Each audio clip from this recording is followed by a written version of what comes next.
चाहिए। फिर दोबारा कहना चाहता हूं, यहां नेशनल मीडिया है, सुन ले मैं जोर करके कि ये लोकतंत्र है, ये राजशाही नहीं है। आप लोग अजर और अमर नहीं हो गए होगे, आप लोग ये होगे जिस दिन हम सत्ता में आएंगे 1 घंटे के अंदर इसको उखाड़ के फेंक देंगे। और जहां जहां हमारी सरकारें हैं, अरे भाई एक मिनट सुनिए, जहां जहां हमारी सरकारें हैं या गैर बीजेपी सरकारें हैं, ये उन स्टेट के अंदर लागू नहीं होगा, चाहे जो कर लीजिए आपसे जो करना। आप फेडरल स्ट्रक्चर को तबाह करना चाहते हो, आप इस संविधान को रौंदना चाहते हो। ये मान बाबा साहेब भीमराव अम्बेडकर के सपनों का देश है। बाबा साहेब के सपनों को रौंदना चाहते हो। जब ये वक्त बिल पार्लियामेंट के अंदर पेश हुआ, आज आप लोग बहुत जोश के साथ नारे लगा रहे हो, लेकिन नौजवानों तुमसे भी कहना चाहता हूं कि तुम्हारे सपनों पर बुलडोजर चल रहा था और तुम सो रहे थे।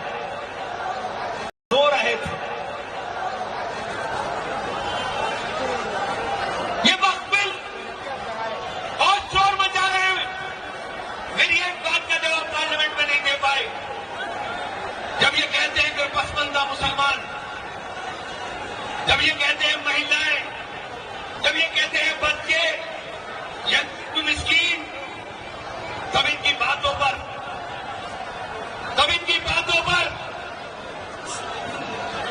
ये तो हो जाएगा भाई। रखिए, मिनिस्टर बनने से अकेले कुछ और काम है इसके अलावा।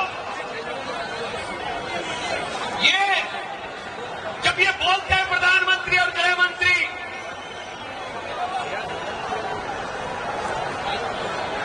और ये कहते हैं कि यतीमों को,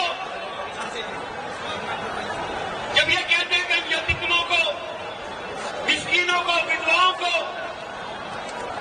और पसमंदा मुसलमानों को अधिकार देंगे, तब मैंने इनसे सवाल किया था पार्लियामेंट में। जब आपने ये कहा, प्रधानमंत्री ने कहा मैं एक हाथ और एक हाथ में कंप्यूटर देखना चाहता हूं, मदरसों को तोड़ करके, मदरसों पर ताला लगा करके, जहां जहां तुम्हारी सरकारें हैं वहां से कुछ छीनना चाहते हो नौबिल्ला। और अलीगढ़ मुस्लिम यूनिवर्सिटी जहां से कलम मिल सकती है, जहां से कंप्यूटर मिल सकता है, उस कलम को और कंप्यूटर को छीनना चाहते हो, उस मुस्लिम यूनिवर्सिटी को बर्बाद कर करके। आप सब लोगों से एक निवेदन करना चाहता हूं, यह आपकी सरकार है। शब्बीर साहब ने अभी ऐलान भी कर दिया है, फहीम कुरैशी साहब से मैंने कल भी कहा था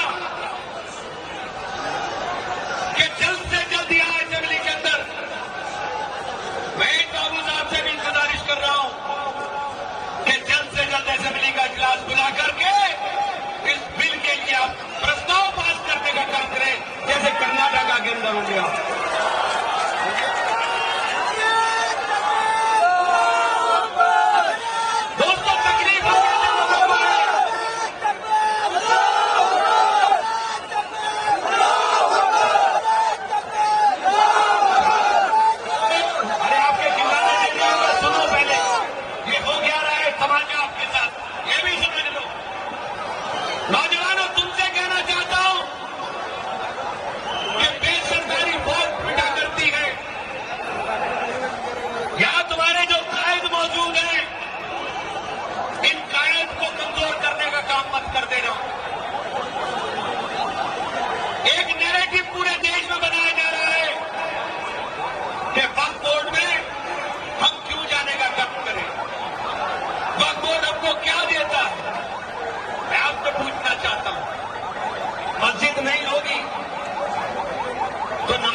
या पूरी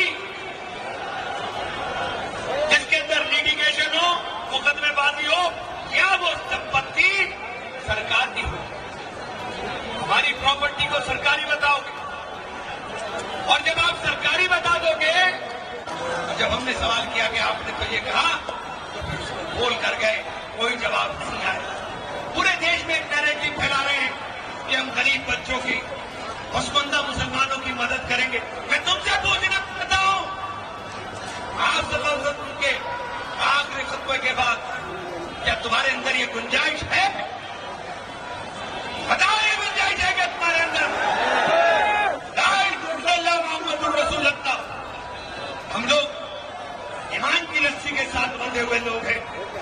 ये हमारे अंदर तोड़ डालना चाहते हैं, और डाल करके हमने पूछ लिया, चलिए आप इनके नाम लेकर के कर रहे हैं, कहीं बताइए। आपने पिछले 10 साल से हमारे बच्चों की स्कॉलरशिप रोकने का काम कर। स्कॉलरशिप कौन बच्चा लेता है? वो गरीब का बच्चा लेता है, वो मजदूर का बच्चा लेता है, वो पसमंदा बच्चा लेता है। आपने हमारी यूनिवर्सिटी को तबाह कर दिया। आप कलम देना नहीं चाहते। आप इस कानून में कानून रखा हुआ है, इस कानून में एक लफ्ज बता दीजिए जिसमें आपने पसमंदा मुसलमानों के बच्चों की तालीम के लिए, यतीम और मिस्कीन बच्चों के उत्थान के लिए, या गरीब और बेसहारा और विधवा महिलाओं के लिए आपने एक लाइन लिखी। एक लाइन नहीं लिखी गई, लेकिन पूरे देश में नैरेटिव फैला दिया। और कुछ हमारे तनख्वाहिए हैं, लगा करके, टोपी लगा करके आपको दिखाई देते हैं, ये तनख्वाहिए हैं, तनख्वाहिए जो सरकार की ढोल बजा रहे हैं, वक्त भी अच्छा है।